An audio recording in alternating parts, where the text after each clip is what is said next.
کہ ایک دن اجازت دو اور دوسری دن لائن لگ جائے. 17 کلومیٹر لائن ڈلنے میں وقت بھی لگے گا. RLNG کی ہے سر، سر کا کوئی تعلق نہیں ہے. آپ کے لیے جو بات وفاق نے رکھی ہے وہ یہ ہے کہ RLNG کو گیس ٹریٹ کیا جائے گا اور ویٹڈ ایوریج کے لحاظ سے اس کی پرائس ہوگی. ہر فیلڈ کی پرائس فرق ہوتی ہے. سوئی گیس کی جو نرخ نامہ بھی آپ دے رہے ہیں اس کے اندر تمام گیسز کی پرائس لے کے پھر نکالا جاتا ہے. انہی طرح جس طرح گیس فیلڈ کی پرائس لی جاتی ہے اسی طرح RLNG کی قیمت لی جائے گی اور وہ ڈالی جائے گی. کہ الیکٹرک کا سوال ہے کہ الیکٹرک کا بھی الحمدللہ جو ہے وہ صورتحال یہ ہے. اپریل 2021 میں 450 میگا واٹ کی ٹرانسمیشن ایک آئے گی. مئی کے مہینے میں ایک پاور پلانٹ اور شروع ہوگا جس کے ذریعے 400 میگا واٹ بجلی اور ایڈ ہوگی. اگست کے مہینے میں ایک اور آئے گا پاور پلانٹ, اس سے 400 ایڈ ہوگی, اور اپریل 2022 میں 800 میگا واٹ کی ایک اور نیشنل گریڈ سے لائن بن کے تیار ہو جائے گی. اس طریقے سے برداشت کرے گا کہ الیکٹرک کا جو سسٹم ہے, جو موجودہ انفراسٹرکچر ہے, کیا یہ جو ہے جب تک وہ معاوضے کا جو وہاں سے اگر وہ بجلی آ سکتی ہے وہ تو وہ برداشت نہیں کر رہا, کیا اس کا انفراسٹرکچر اس لیول پہ آئے گا کہ یہ جو نئے جو پاور پلانٹ سے جو پروڈکشن کمرشل پروڈکشن شروع ہو جائے گی؟ سر بات یہ ہے اپگریڈیشن کیا ہو رہی ہے کہ الیکٹرک؟ جی یہی اسی لیے تو وہ اپریل کا وقت دے رہے ہیں کہ وہ بھی اپ گریڈیشن ہو رہی ہے, ٹرانسمیشن لائن بھی بنائی جا رہی ہے. صاحب ملک میں ایک غداری کے سرٹیفکیٹ اور کیسز درج ہو رہے ہیں. آج نیا منتخب سپریم کورٹ بار کے صدر سے لطیف آفریدی کا یہ بیان سامنے آیا ہے. اس کا کہنا ہے کہ اداروں کو اپنے حدود میں رہ کے کام کرنا چاہیے.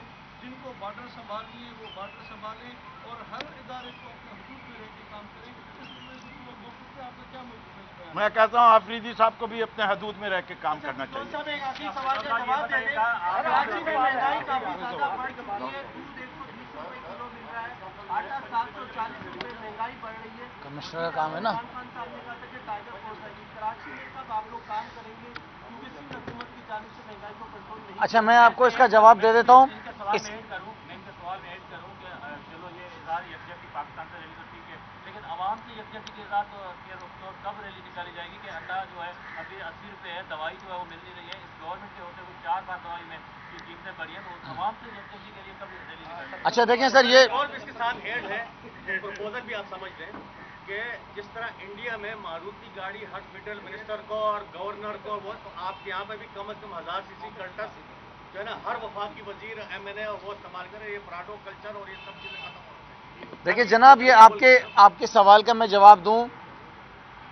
صوبے کے اندر دودھ کے ریٹ کو کنٹرول کرنا, مرغی ہو گئی, سبزیاں ہو گئیں, گوشت ہو گیا, یہ ذمہ داریاں کوئی وفاقی حکومت کی نہیں ہے. یہ آپ صحافی دوست سب جانتے ہیں اچھے طریقے سے. یہ ذمہ داری کمشنر کراچی کی ہے. یہ وزیر اعلیٰ کی ذمہ داری ہے کہ اپنے کمشنر سے پوچھیں, وہ ان کے اپنے ڈپٹی کمشنر سے پوچھیں, اپنے اسسٹنٹ کمشنر سے پوچھیں کہ مارکیٹ میں جا کے چھاپے کیوں نہیں مان رہے. ہم تو یہ کہتے ہیں کہ جو ریٹ وزیر اعلیٰ کے کمشنر نے نکالا اس ریٹ کو امپلیمنٹ کرائیں نا آپ. عوام تو وہی ریٹ مانگ رہی ہے, اس سے زیادہ تو نہیں کہہ رہی ہے, نا اس سے کم کہہ رہی ہے, تو وہ ریٹ بھی امپلیمنٹ نہیں ہو رہے ہیں. سو یہ فیلئر ہے صوبہ سندھ کی حکومت کا, پاکستان پیپلز پارٹی کی حکومت کا, کہ ان کے جو شہر کے اندر بیٹھے ہوئے کمشنرز ہیں, جو ان کے شہر میں بیٹھے ڈپٹی کمشنرز ہیں, وہ ٹکے کا کام نہیں کر رہے ہیں. پچھلی دفعہ جب میں گیا تو مجھے شاید فرما رہے تھے کہ شاید 8 چالان کرے انہوں نے خالی. ایک سوال کا آپ کا جو جواب ہے, 1 منٹ, کل کا اخبار اٹھائیے بزنس ریکارڈر سیٹرڈے کا. سیمنٹ فیکٹریوں کا اضافہ ریکارڈ, انڈس موٹر کا منافع ریکارڈ, اسٹیل سیکٹر کا ریکارڈ. جب انڈسٹری منافع بخش ہوگی تو اس کا مطلب کیا ہوگا کہ ملک کی معیشت منافع بخش ہو رہی ہے. جب وہ ملک کی معیشت مضبوط ہوگی تو فائدہ کس کو ہوگا؟ عوام کو ہوگا. سمجھایا یہ تھا کہ دیوالیے کی حالت میں چھوڑ کے گئے تھے, دیوالیے سے نکالا ہے, وقت چاہیے. ہم کام ہی صرف ایک چیز کے لیے کر رہے ہیں, عوام کی خوشحالی کے لیے. تبھی تو کہا تھا عمران خان نے کہ یہ ملک لاک ڈاؤن کا متحمل نہیں ہے, ہم غریب کے ساتھ کھڑے ہوئے ہیں. غریب کو ایمرجنسی کیش دی,